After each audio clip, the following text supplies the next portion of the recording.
नमस्कार, मैं हूँ राघवेंद्र दुबे। इससे पहले कि आज के मुद्दे की बात करें, आप हमारे चैनल को सब्सक्राइब करें, लाइक करें और अपने मित्रों के साथ शेयर करें। आज बात करेंगे गुजरात में आई हुई बाढ़ की। गुजरात में बारिश हुई और बारिश होने के बाद पूरे गुजरात में जो स्थिति बनी वो इतनी भयावह है। वहाँ अगर वीडियो आप देखेंगे तो वहाँ इस तरीके की स्थिति खराब हुई जहाँ पानी की निकासी नहीं है और थोड़ी बाढ़ आने पर इतना बुरा हाल हो गया। गुजरात के शहरों की बात करें तो करें, लेकिन इसके अलावा आप अहमदाबाद एयरपोर्ट को देखें, जो अडानी का एयरपोर्ट है, वहाँ पर पानी लबालब भर गया है। इतना पानी भर गया कि लोग हाथों में जूता लेकर के जा रहे हैं, घुटनों घुटनों तक पानी वहाँ पर हो गया है। जबकि एयरपोर्ट ऐसी जगह होती है और ऐसी स्थिति में बनाया जाता है कि जहाँ पर जल्दी से पानी नहीं पहुँच पाता है। रनवे तक पर पानी पहुँच गया और रनवे पर पानी पहुँचना कितना खतरनाक हो सकता है ये आप सभी लोग जानते हैं। तो फिर ऐसा हुआ क्या? आम आदमी पार्टी की प्रवक्ता हैं प्रियंका कक्कड़। प्रियंका कक्कड़ ने एक वीडियो अहमदाबाद एयरपोर्ट का डाला है।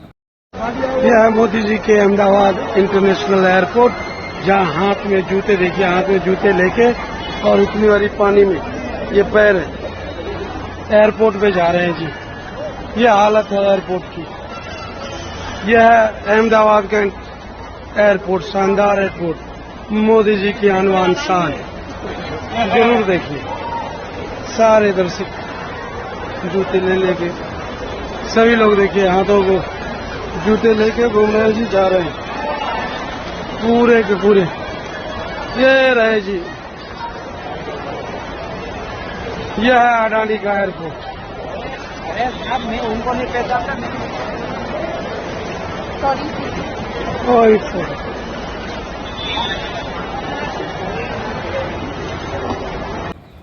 उन्होंने उसमें लिखा कि अब अहमदाबाद स्मार्ट सिटी में एयरपोर्ट पर यात्री पहले तैरेंगे और फिर उड़ेंगे। उनका मतलब इतना पानी भरा हुआ है कि पहले वो तैरेंगे फिर उड़ेंगे। दूसरा ट्वीट किया है एक वीडियो के साथ ही, नरेश बालियान है आम आदमी पार्टी के, उन्होंने ट्वीट किया है और वीडियो डाला। उन्होंने कहा कि अडानी एयरपोर्ट अहमदाबाद दिल्ली के यमुना में केजरीवाल ने नल खोलकर छोड़ दिया था। गौतम गंभीर के लिए उन्होंने लिखा है, इसलिए वो दोषी थे, लेकिन गुजरात में प्राकृतिक आपदा है। उनका इशारा था कि अभी जब यमुना में बाढ़ चल रही थी दिल्ली में, तो दिल्ली में भी पानी काफ़ी घुस गया था। उस समय बीजेपी के नेता लगातार केजरीवाल पर प्रहार कर रहे थे और बता रहे थे केजरीवाल का मॉडल इसलिए फेल है कि उनकी जो राजनीति है वो मुफ्त की रेवड़ी बांटने की है, इसलिए केजरीवाल मॉडल फेल हो गया है। लेकिन उन्होंने उसी पर कटाक्ष कर दिया कि अब गुजरात में जो आपदा आई हुई है वह तो प्राकृतिक आपदा है। यमुना बढ़कर पहुंच गई क्या यार एयरपोर्ट तक? ईमानदारी से नाली हिसाब करा लेते तो यह स्थिति एयरपोर्ट पर नहीं आती। यह कहा नरेश बालियान। एयरपोर्ट सहित कई जगह इसी तरीके के नज़ारे देखने को मिल रहे हैं और आम आदमी पार्टी के नेता, उनके मंत्री इसीलिए बीजेपी के गुजरात मॉडल पर प्रहार कर रहे हैं, गुजरात पर प्रहार कर रहे हैं, गुजरात सरकार पर प्रहार कर रहे हैं कि डबल इंजन की और ट्रिपल इंजन की सरकार है। लेकिन वहाँ की स्थिति क्या बनी हुई है? सौरभ भारद्वाज ने एक वीडियो डालते हुए ट्वीट किया है।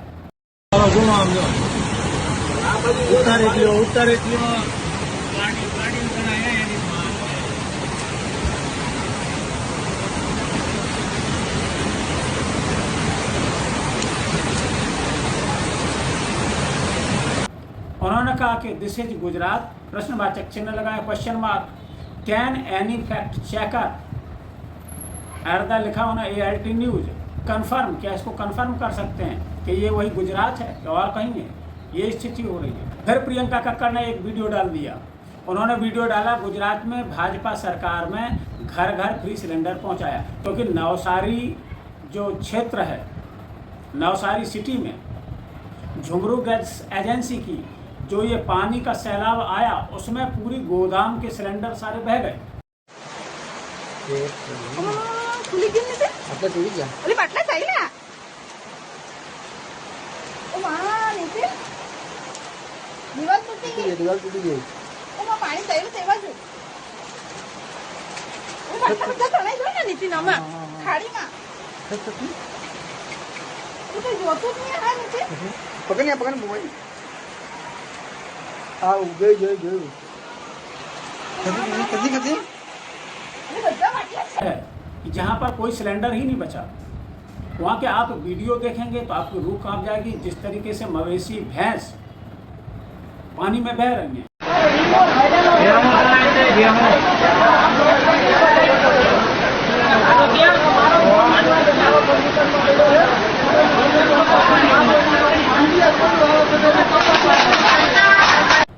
हालांकि उसमें प्रियंका कक्कड़ ने भी उसको वीडियो को डालते हुए उस पर कटाक्ष किया है कि गई भैंस पानी में, लेकिन ये कटाक्ष नहीं करना चाहिए क्योंकि किसान का नुकसान हुआ है।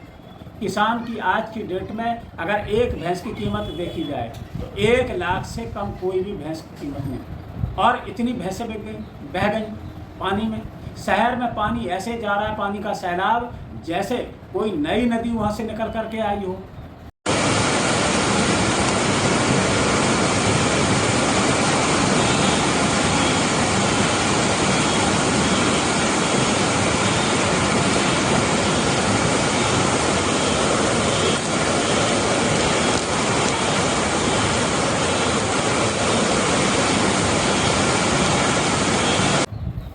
और ये नज़ारे जिसमें भैंस बह रही, कार ऐसे बह रही हैं जैसे कोई कागज़ की कोई नाव हो वो बह जाती हो, इस तरीके का वहाँ पर मंजर है जो बड़ा बहुत दुखदायक है। लेकिन उसके लिए सरकार उसके लेकर के सभी लोग दोषी भी हैं। प्राकृतिक आपदा जो आती है, एक वीडियो और आप देख सकते हैं जिसमें जंगल का राजा शेर जंगल को छोड़ करके मजबूरी में उसे हाईवे पर चलता हुआ दिखाई दे रहा है।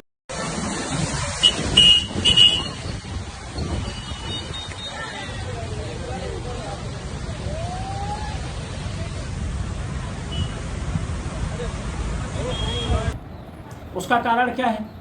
जब पानी का भराव हुआ तो अपनी जान बचाने के लिए उसको भी भागना पड़ा। ये बाढ़ आखिर जो ये गुजरात मॉडल था वो आखिर में था क्या? उन लोगों को पूछना चाहिए था जिन्हें गुजरात मॉडल समझाया गया। 2014 का लोकसभा चुनाव या फिर जो फिर विधानसभा चुनाव हुए, उनमें सब जगह गुजरात मॉडल। और सरकार को 28 साल से बीजेपी की वहाँ पर सरकार है, और 28 साल के बाद जहाँ नरेंद्र मोदी जी इतने साल तक वहाँ के मुख्यमंत्री रहे और अभी भी लगातार उनकी सरकार है, इसके बाद ये हालत हो गई कि थोड़ी वर्षा में पानी की निकासी ना होने के कारण, जल स्तर थोड़ा बढ़ने से शहरों की हालत कैसी हो गई कि वो नदियों में तब्दील हो गई, वो नालों में तब्दील हो गई, और वहाँ का जनजीवन अस्त व्यस्त हो गया। लोगों को भारी असुविधा का सामना करना पड़ रहा है, जान माल बचानी भारी पड़ रही है। तो फिर ये गुजरात मॉडल था क्या? जहाँ नालियों की सफाई ना हो, जहाँ ड्रेनेज का कोई सिस्टम ना हो, पानी तो भरेगा ही। जैसे ही थोड़ी बारिश हुई और ये स्थिति पैदा हो गई, जहाँ का एयरपोर्ट भी इसमें नहीं बचा। और गुजरात मॉडल के नाम पर ही वोट मांगे गए थे कि भाई आप गुजरात में देखिए भैया, फिर क्या मॉडल है? थोड़ा पानी बरसा, थोड़ी जल वर्षा से ये स्थिति उत्पन्न हो गई, बाढ़ की स्थिति उत्पन्न हो गई। झूठ बोलना और इस तरीके से जो बीजेपी की फितरत रही है वही वो काम कर रही है। आखिर ये आपदा आती ही क्यों है? क्या इसके मुख्य कारण है? भारी वर्षा के बाद जो प्राकृतिक संसाधन जो होते थे कि वाटर बॉडीज जो होती थी, वो वाटर बॉडीज संकुचित हो गई, कई जगह वो खत्म हो गई, जिसके कारण जो जल संग्रहण जहाँ होना है, जल इकट्ठा होना है, उसके बाद वो उससे भरने के बाद वो आगे फैल जाता है, या फिर वो जगह ही नहीं रही तो वो जल अपना दूसरी जगह लेता है, निकलने का जगह तो उसे चाहिए, इसके बाद वो इधर उधर फैलता है। इसके बाद प्राकृतिक के कारण तो हैं ही, लेकिन मानव निर्मित भी बहुत सारे कारण हैं जिसके कारण ये बाढ़ जैसी आपदाएं आ रही हैं, जिसके कारण ये पानी भी निकासी नहीं हो पा रही, उसके कारण भी हो रहा है। पहला तो मौसम ही है। मौसम इसलिए कि 4 महीने में जब मौसम बारिश का मौसम होता है, और बारिश के मौसम में अगर 15 सेंटीमीटर के लगभग या उससे ज़्यादा अगर बारिश हो गई तो फिर नदियों का जल स्तर खतरे के निशान से ऊपर बढ़ने लगता है। दूसरा कारण है कि बादल फटना, नदियों का जल स्तर बढ़ जाता है और वो खतरनाक बाढ़ का रूप ले लेती हैं, और उसमें बहुत सारे ऐसे कई बार ऐसा हुआ हिमाचल जैसी कई जगह जहाँ पर बादल फटे और नदियों का जल स्तर बढ़ा और कई लोग उसमें बाढ़ में तुरंत बह गए। गाद का संचय, कई नदियाँ जो हिमालय से निकल रही हैं उनमें रेत के साथ गाद भी आता है, और वो समय समय पर जब उसकी सफाई नहीं होती है तो उन नदियों का जो जलधारा है वो अवरुद्ध होने लगती है। अवरुद्ध होने के बाद जब जल स्तर बढ़ता है तो वो इधर उधर फैलती है, तो वो भी एक बहुत बड़ा कारण है, क्योंकि उसकी समय पर कोई सफाई नहीं हुई, वो गाद लगातार जमा होता रहता है, वो रेत भी लगातार जमा होता रहता है, जिसके कारण जब भी बारिश के मौसम में पानी बढ़ा तो फिर वो पानी ऊपर खतरे के निशान से ऊपर जा कर के इधर उधर फैलता है। चौथा है कि मानव निर्मित अवरोध भी, लोगों ने तट बनाए, बांध बनाए, रेलवे पुल बन गए। इसके अलावा आप देखेंगे कि चाहे यमुना की तलहटी हो, बहुत सारे लोगों ने फार्म हाउस बना लिए, कई लोगों ने वहाँ अपने मकान बना लिए। तो पूरी यमुना या कई गए, हिंडन नदी भी है, उसमें भी तलहटी में लोग इतने बस गए, तो जो जलधारा थी उसका मार्ग ही बदल दिया, उसको अवरुद्ध कर दिया। तो प्रकृति है, प्रकृति वरदान भी, और प्रकृति को अगर ज़्यादा छेड़ोगे, प्रकृति से छेड़छाड़ फिर एक काल को दावत देने जैसी हो जाती। जैसे केदारनाथ में हुआ था कि केदारनाथ में मानव निर्मित आपदा थी और उसमें हजारों लोग काल के गाल में समा गए। तो लोगों को इससे बचना चाहिए और सरकार को भी इस पर काम करने की ज़रूरत है। वाहवाही में आप कोई सा मॉडल भी चला दें, लेकिन जब समय आता है वही मॉडल आपका धराशायी होता दिखता है। जब लोगों की जान माल फंस जाती है ऐसी जगह, जब बाढ़ में लोग फंसे हुए हैं, जहाँ ये प्राकृतिक आपदा है, उसमें प्राकृतिक आपदा के साथ मानव निर्मित आपदा भी है, जहाँ सरकारें ढंग से काम न किया, जहाँ ड्रेनेज का काम नहीं हुआ। और ये बात सही भी है कि अगर एयरपोर्ट पर नाले की सफाई हो जाती तो इतना पानी भरा हुआ नहीं मिलता। लेकिन सरकार तो विश्वगुरु बनने में मस्त है, सरकार को लगता है कि उसका डंका पूरे विश्व में बज रहा है, लेकिन जब ऐसी स्थितियां उत्पन्न होती हैं तो ये स्थितियां उसके लिए शर्मनाक हो जाती हैं।